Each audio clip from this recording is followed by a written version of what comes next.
আচ্ছা, তোমাদের যখন মন খারাপ হয় তখন তোমরা কি করো?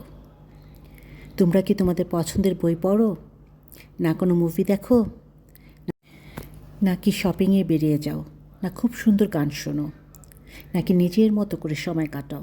কোনটা করো বলো তো? কমেন্টস করে জানাতে ভুলো না। জানো তো, আমার কাছে না খুব অ্যাস্থেটিক লাগে এইসব কথা শুনলে। সত্যি কি আমাদের রিয়েল লাইফে আমরা এটা করতে পারি? তোমরা কি সত্যি তাই করো? যাই হোক, তোমাদের সাথে কথা বলতে বলতে চলে এসেছি আজকে বসুন্ধরাতে আমার এক খুবই প্রিয় এক ভাবির বাসায়। তো বসুন্ধরায় এই ভাবির বাসায় আমার কখনোই আসা হয়নি। ভাবি প্রায় বলতেন যাওয়ার কথা, তো আজকে আম্মাকে নিয়ে চলে আসলাম। তো ভাবি আমাদের ঘুরে ঘুরে ওনার বাসাটা দেখাচ্ছেন। ওনার বাসার প্রতিটা বেডরুমের সাথে এত সুন্দর বারান্দা, কি আর বলবো, পুরোটা রাস্তা দেখা যাচ্ছে। আর পৃথিবীর সবচেয়ে সুন্দর মুহূর্তগুলোর একটি হলো এক মগ কফি আর বারান্দার দক্ষিণা বাতাস। সেটাই কিন্তু ভাবি খুব সুন্দর করে উপভোগ করতে পারছেন। খুবই খোলামেলা চমৎকার বাসাটা, খুবই ভালো লেগেছে আমার কাছে। ভাবির এই বারান্দা দেখে আমার একটা কবিতা মনে পড়ে গেল। লিখেছেন সাইদ রফিকুল হক। আমি অনেক কষ্টে এক চিলতে একটা বারান্দা কিনতে চেয়েছিলাম। সেই বারান্দায় শুয়ে শুয়ে আমি রোজ গুনতে চেয়েছিলাম আকাশের অগণিত তারা। আবার কখনো কখনো শীতের কচি রোদে বসে বসে চেয়েছিলাম অনেক সাধের স্বপ্নের জাল বুনতে। অনেক শখ করে আমি একটা বারান্দা কিনতে চেয়েছিলাম। কেউ কি বিক্রয় করবে একটা বারান্দা, এক চিলতে একটা বারান্দা? আমার আকাশ দেখার বড় শখ, আর ভালো লাগে পৃথিবীর সোনা ঝরা রোদ। যদি আমার একটা এক চিলতে বারান্দা থাকতো, সুন্দর না?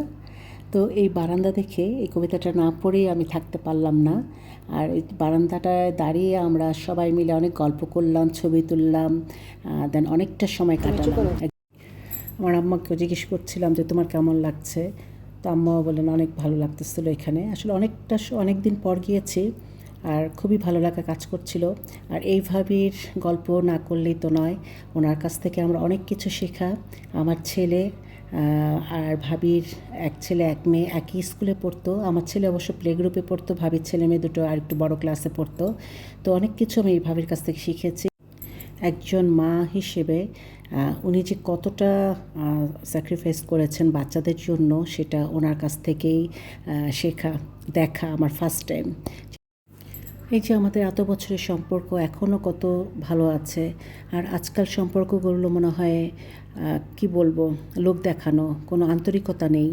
এইভাবে আমার জন্য সবসময় বাকরখানে নিয়ে আসতেন। বাচ্চাকে স্কুলে দিয়ে আমার বাসায় সবাই আমরা বসতাম, সেখানে চা নাস্তা খাওয়া হতো, অনেক অনেক ভাবিরাও আসতেন সাথে। খুবই ভালো লাগতো। সেই সম্পর্কটা এখনও আছে। রক্তের সম্পর্ক নেই, কিন্তু আত্মার সম্পর্ক, মায়ার সম্পর্ক এখনও আমরা জড়িয়ে আছি। তো এই সম্পর্কগুলো না এখন আর দেখা যায় না। কেননা আমার ছেলের পর আমার মেয়েকে নিয়েও আমি একসময় স্কুলে যেতাম, ওখানে অনেক ভাবিদের সাথে পরিচয় হয়েছে। তো দুটো মিলালে মানে পার্থক্যটা বোঝা যায়। ভাবির গল্প করতে গেলে অনেক অনেক বড় গল্প হয়ে যাবে, তাই আজকে এখানেই গল্পটা শেষ করছি। আর ভাবির গল্প আর কি। আর এদিকে হচ্ছে না আমাদের জন্য নাস্তা রেডি করেছেন। তো সেই অনেক অনেক আইটেম ছিল, অনেক মজা করে নাস্তা খেলাম, চা খেলাম। দেন আসার আগে ভাবি আবার সিঙ্গাপুর থেকে চা নিয়ে এসেছিল। সেই আমাকে আবার এক প্যাকেট চাও দিয়ে দিল, অনেক বড় একটা প্যাকেটে অনেকগুলো চা ছিল, সেটা নিয়ে বাসায় ফিরছি। অনেক সুন্দর একটা বিকেল থেকে সন্ধ্যা পর্যন্ত কাটালাম। আলহামদুলিল্লাহ, আবারও দেখা হবে তোমাদের সাথে। আজকে এ পর্যন্তই। ভালো থেকো সবাই। আল্লাহ হাফিজ, টাটা।